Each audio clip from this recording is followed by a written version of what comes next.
बाप बेटे की रुलाने वाली कहानी। आनंद एक कॉलेज में छात्र था। उसने एक डीलर के शोरूम में एक सुंदर स्पोर्ट्स कार देखी थी और वो लंबे समय से अपने लिए एक ऐसी ही कार चाहता था। आनंद जानता था कि उसके माता पिता इसे खरीदने के लिए सक्षम है, इसीलिए उसने उन्हें बताया कि उसे ये कार अपने ग्रेजुएशन कंप्लीट होने पर गिफ्ट के रूप में दे। देखते ही देखते वो दिन भी आ गया और पिता ने जेम्स को अपने निजी कार्यालय में बुलाया। उन्होंने उससे कहा कि मुझे तुम्हारे जैसे अच्छे बेटे पर बहुत गर्व है। उन्होंने उसे बताया कि वह उससे कितना प्यार करता है और उसे एक प्यारा रैपर से लिपटा हुआ उपहार दिया। आनंद उस छोटे से गिफ्ट के डब्बे को देख निराशा महसूस करने लगा, लेकिन वह जानने के लिए उत्सुक था कि ऐसा क्या था उस बॉक्स में। इसलिए उसने बॉक्स तुरंत खोला और उसमें एक लाल कपड़े से लिपटी भगवत गीता देखी।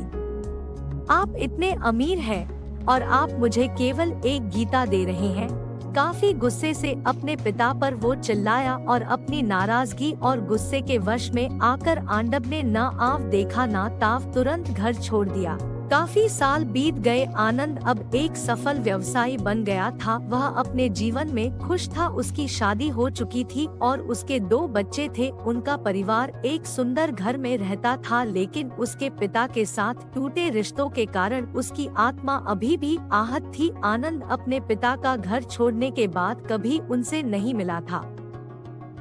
आनंद को उस दिन के बाद अपने पिता को न मिलने का पछतावा हमेशा रहने वाला था, क्योंकि एक दिन उस एक पत्र मिला जिसमें उसके पिता के निधन की खबर थी और साथ ही ये बताया गया था कि उन्होंने अपने जीवन भर की पूंजी वसीयतनामा के अनुसार अब आनंद के नाम कर गए थे। अपने पिता की सारी संपत्ति विरासत में मिली। तब आनंद अपने पिता के घर पहुंचा और कुछ महत्वपूर्ण कागज की तलाश करने लगा और गलती से उसे वही भगवत गीता का उपहार लिपटा हुआ मिला, जिसे देख उसे फिर उसी उदासी का एहसास हुआ।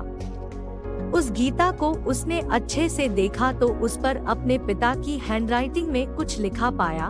उस पर लिखा था, मैं खुद को बेचकर भी हर सपना पूरा करूंगा, तेरा बस तू सपने जरा बड़े देखना। ये बोल रहा बाप नहीं, जिंदगी का सबसे पहला दोस्त तेरा। ये कविता पढ़ी ही थी कि अचानक उस किताब से एक चाबी गिरी, जिसके ऊपर लगे टैग पर उसके ग्रेजुएट होने की तारीख के साथ कांग्रेचुलेशन और आई लव यू लिखा हुआ था। आनंद के सर के ऊपर से उसके पिता का साया तो पहले ही उठ चुका था और आज उसकी जिंदगी की सबसे बड़ी गलती के बारे में जानकर उसके पैरों के नीचे से जमीन भी खिसक गई। इस दिन आनंद की आंखें और रूह दोनों पछतावे के आंसू रोई।